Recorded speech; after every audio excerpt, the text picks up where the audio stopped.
Então aconteceu que no segundo 1023º ano do governo do Jonas, o Membronita pensou,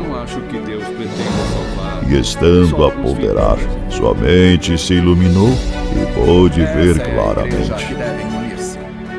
Pois em verdade vos digo, meus fiéis, que se dentre vós algum membronita, deste emana sabedoria e conhecimento, e a verdade vos libertará. Sábio é o membronita que conhece os limites da própria ignorância. A sua alma está em jogo.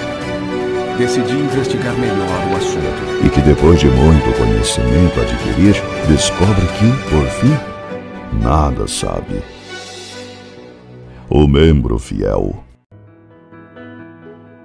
Saudações, membronitas! Eu sou o Ozzy e esse é o Membro Pod, seu canal de podcast de estudo da história da Igreja de Jesus Cristo dos Santos dos Últimos Dias.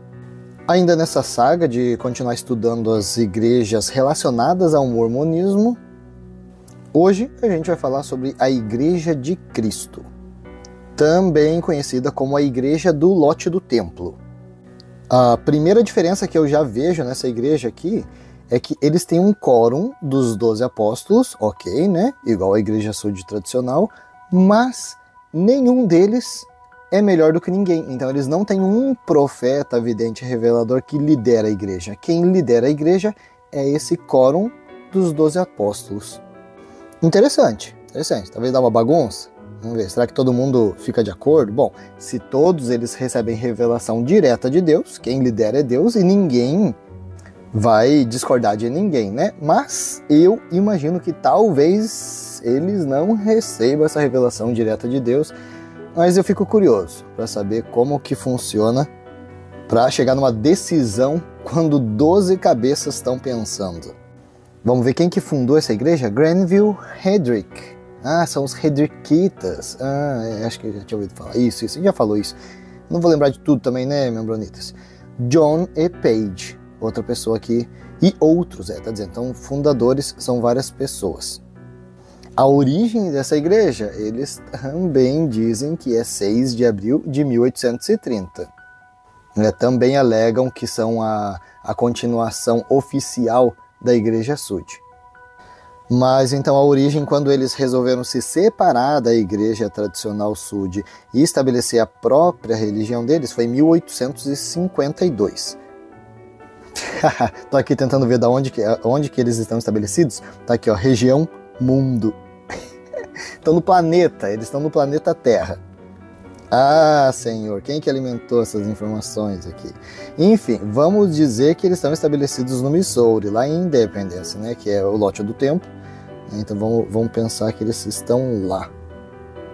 Os membros da igreja tradicional foram expulsos do Missouri em 1830 e alguma coisa, né? 37, 38, alguma coisa, se eu não me engano. Teve a Guerra do Missouri. Isso, 1838. Em outubro de 38, o Lilburn Boggs emitiu uma ordem de extermínio que declarava que os mormons deveriam ser exterminados ou expulsos do estado.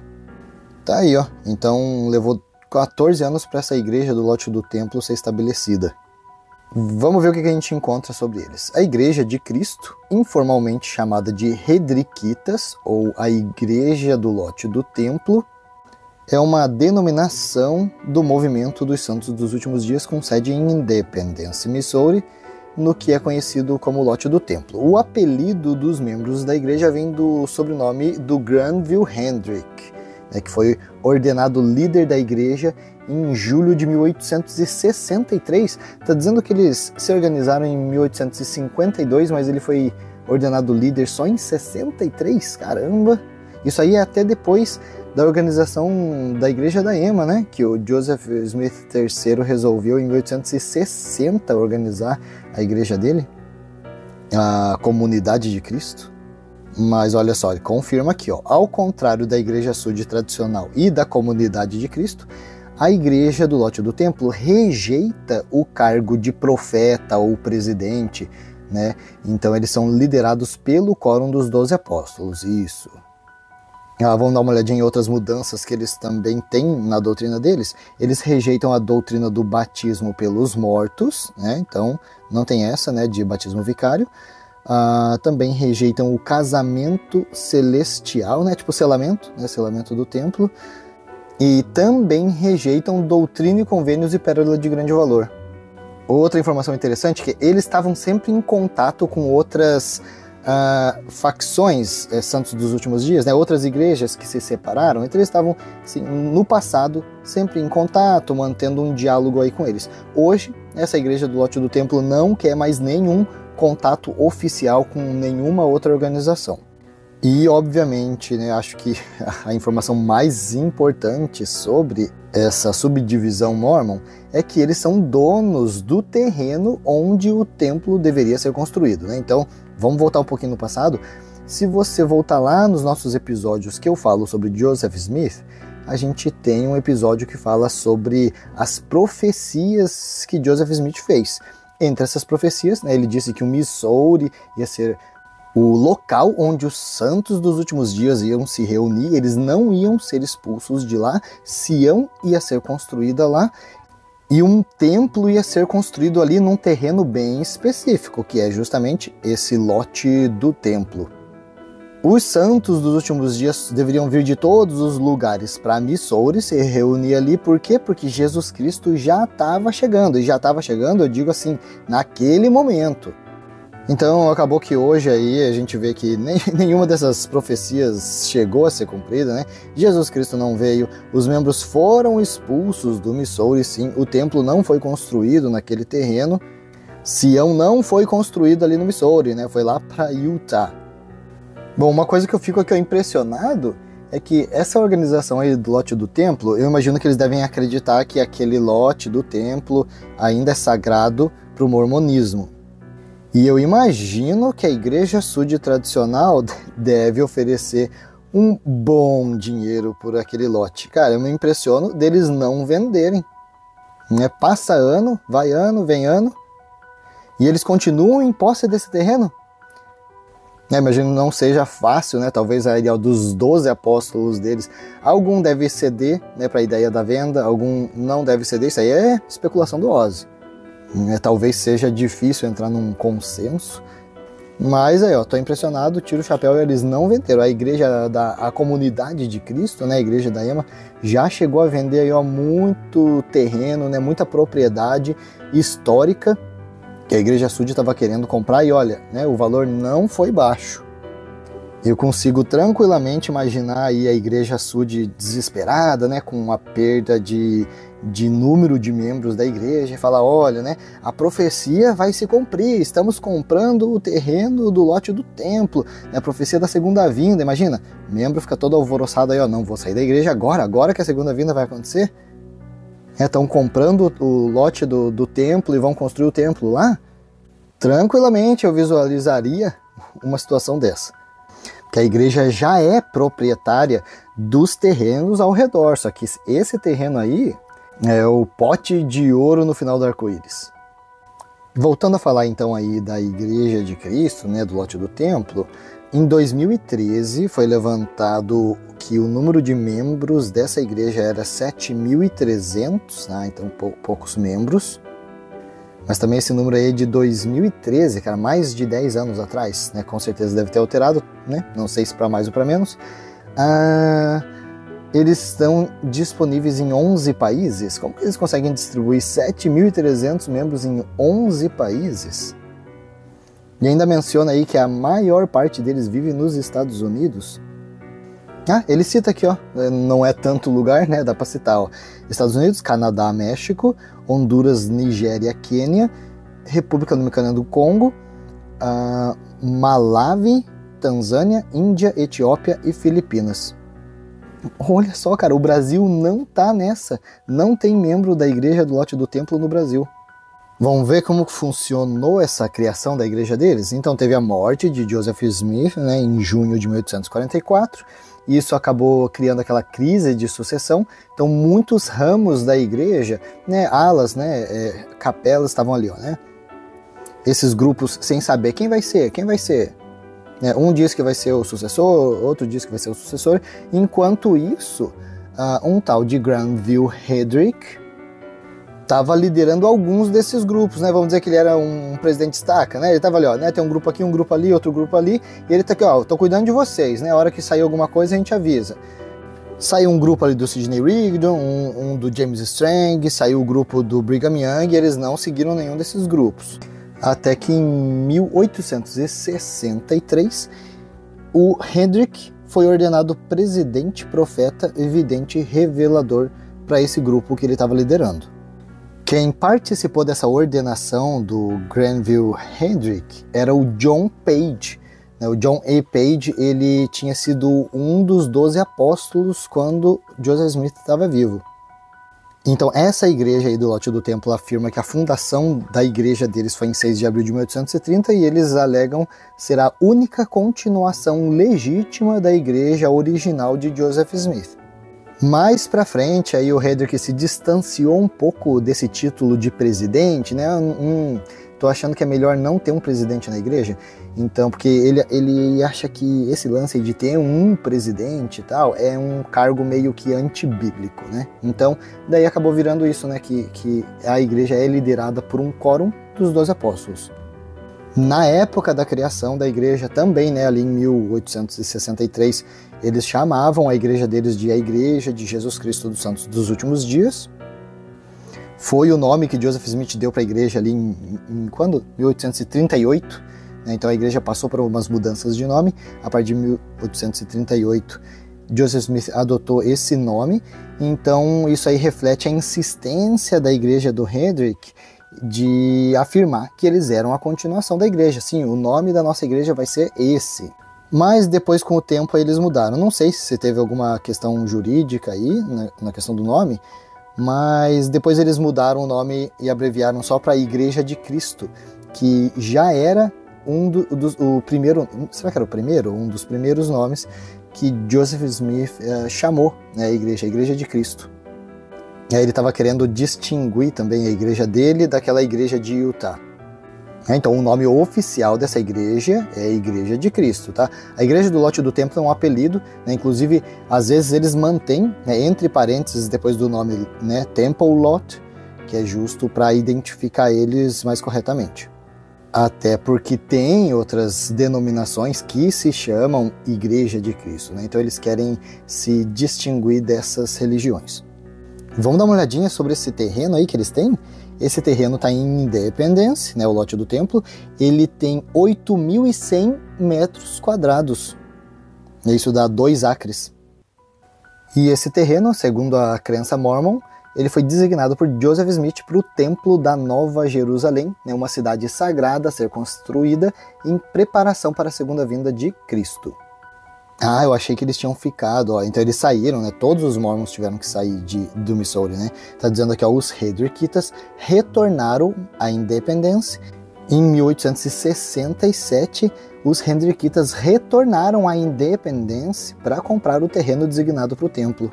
Aí, em 1891, eles foram processados pela Igreja da EMA, né? A Igreja Reorganizada de Jesus Cristo dos Santos dos Últimos Dias, né? Como era chamado na época, porque eles alegavam que eles eram os donos, né? A EMA, a família da EMA, é dona daquele terreno.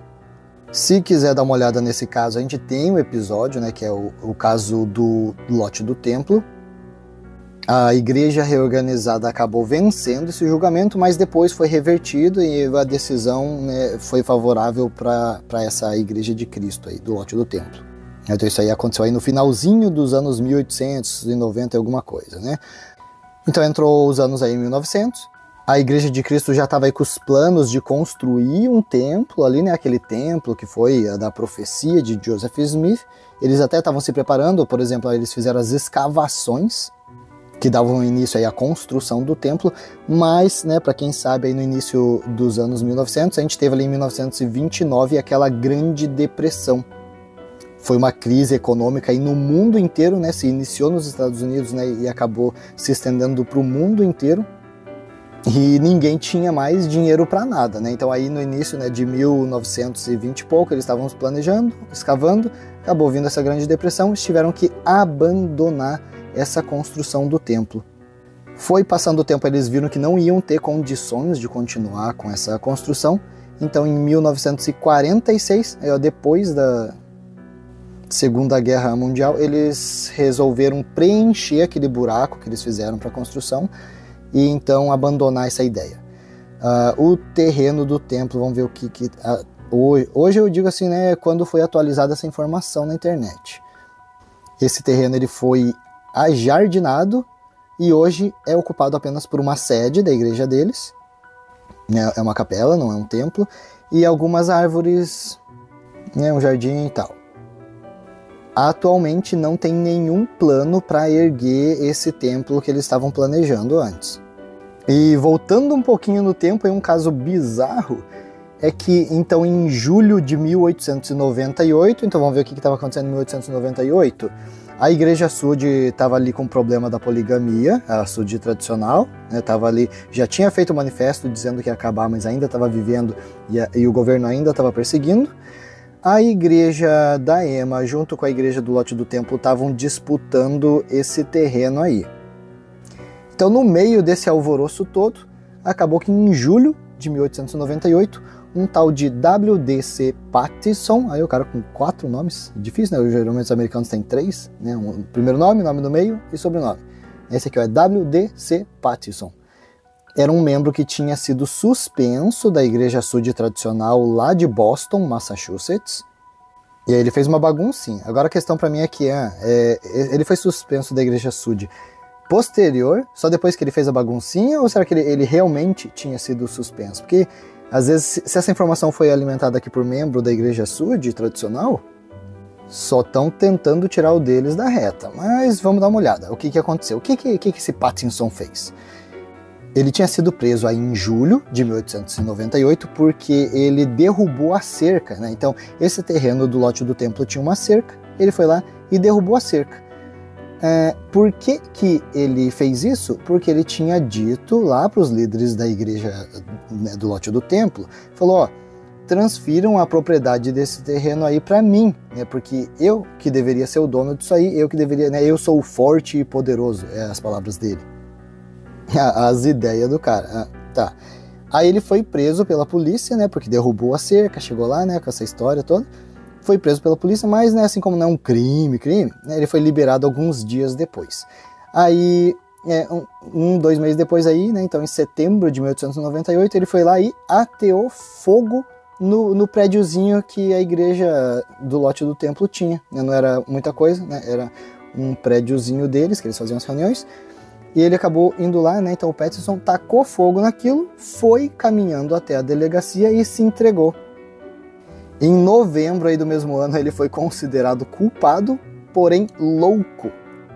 Então, em vez de ir para a cadeia, ele foi para uma instituição de tratamento mental. A igreja do lote do templo aí conseguiu reconstruir uma capelinha ali para eles só em 1905. Como se não bastasse, aí quase 100 anos depois, em 1º de janeiro de 1990, aí, muitos de nós já tínhamos nascido, um ex-membro da igreja deles, que tinha recentemente se filiado à Igreja Sud tradicional, voltou lá e ateou fogo no prédio deles. Né? Não tinha ninguém no prédio, né? Tava vazio. Esse cara chegou lá, 1º de janeiro de 1990, e ateou fogo na capelinha que eles tinham. Ele está dizendo aqui, ó, que ele alegou que suas ações faziam parte de uma política de protesto e uma profecia de que a guerra estava chegando à América. O prédiozinho deles tinha 2 andares, né? Então o segundo andar pegou bastante fogo, né? Foi bem destruído. O primeiro andar não foi tanto, então os documentos, registros antigos que eles tinham foi preservado. Em 1º de fevereiro, o resto do edifício teve que ser demolido. Em agosto de 1990, eles construíram um novo edifício no lugar. Esse cara foi condenado, né, pelo júri por incêndio criminoso e arrombamento. Cara, doido. Voltando ali na história deles, lá em 1929, lembra, né, a crise financeira no mundo, eles estavam ali com aqueles planos de construir o templo, né, estavam começando a fazer as escavações e tal. Então, nessa época, 1929, tinha um membro do Quórum dos 12 Apóstolos deles, que era o Otto Fetting. O Otto, ele alegou que ele tinha recebido 12 mensagens do próprio João Batista. Tô curioso, dei uma pesquisada para ver o que dizia essa 12ª mensagem aí que o pessoal rejeitou. Vamos ver o que dizia. A questão-chave na 12ª mensagem era a diretriz para construir um templo no lote do templo em Independence, Missouri, e especificamente incluía instruções detalhadas sobre a construção do edifício e a necessidade imediata de iniciar o trabalho. A mensagem também enfatizava a adesão estrita aos mandamentos e implicava uma representação aos líderes que não estavam totalmente alinhados com essas instruções. Ah, tá. Eles deviam estar tendo algum atrito ali para decidir alguma coisa. E daí o Otto falou, o João Batista chegou aqui e falou, cara, vocês têm que todo mundo se alinhar com essa instrução aqui.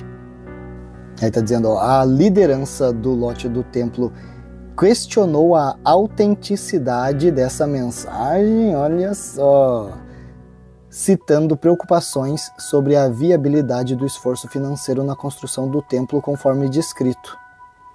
O Otto ficou chateado, né, resolveu sair dessa igreja, então, do lote do templo, e os que apoiavam ele foram juntos. Né, eles acabaram sendo conhecidos como a Igreja de Cristo Fetingita.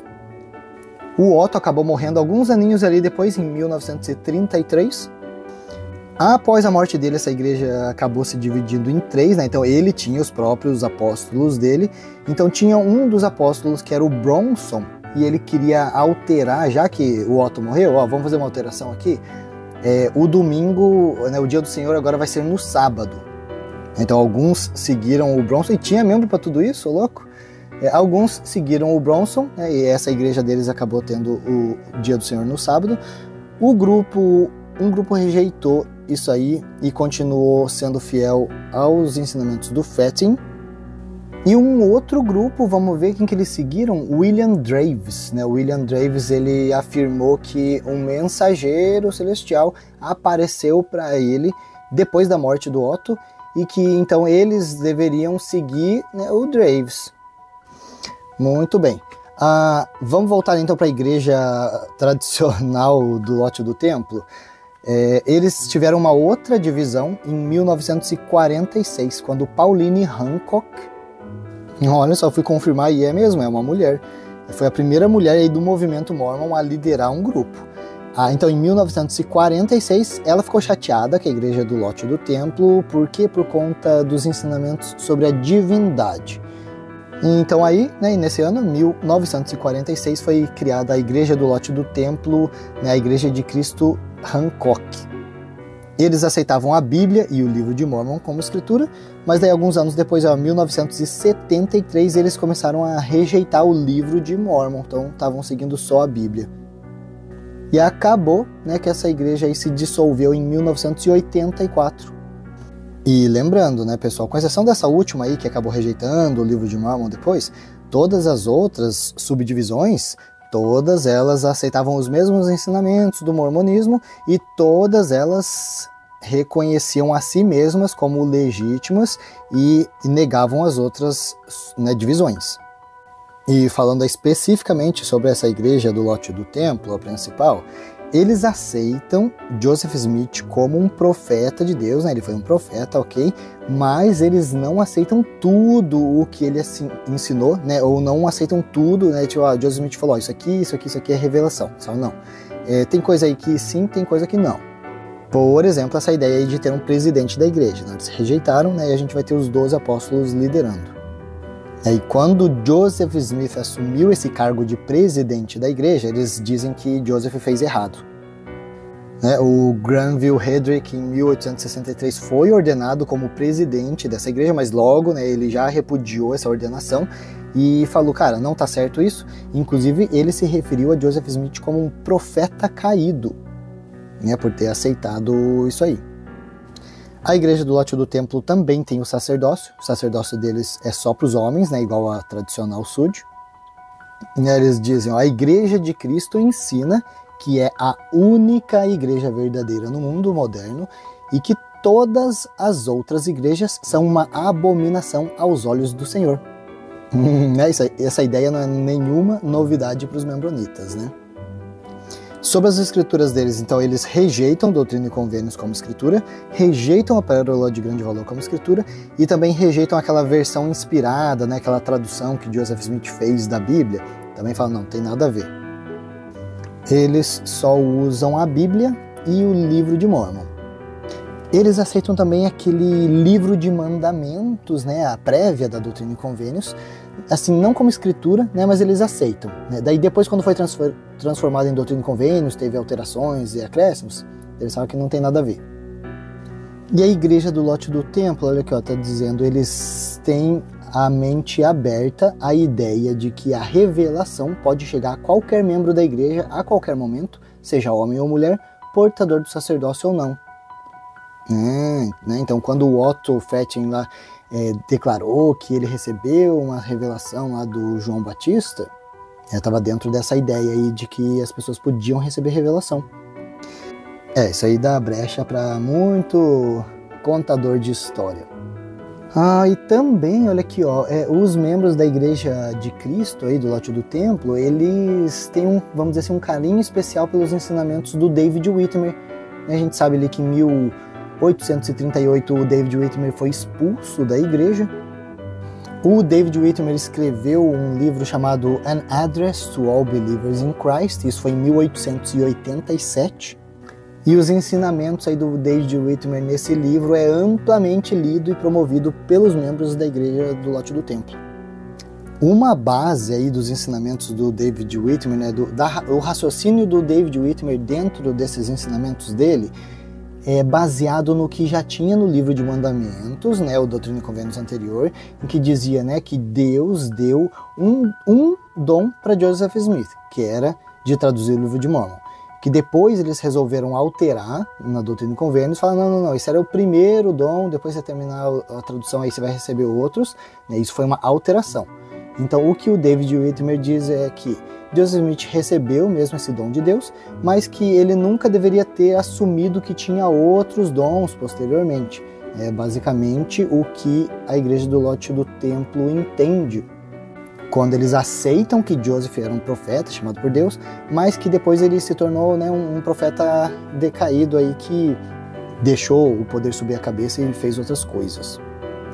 Bom, é isso aí, pessoal. Essa aí é a Igreja de Cristo, ou a Igreja do Lote do Templo, ou ainda a Igreja Redriquita. A gente vai ficando por aqui com esse episódio e até a próxima.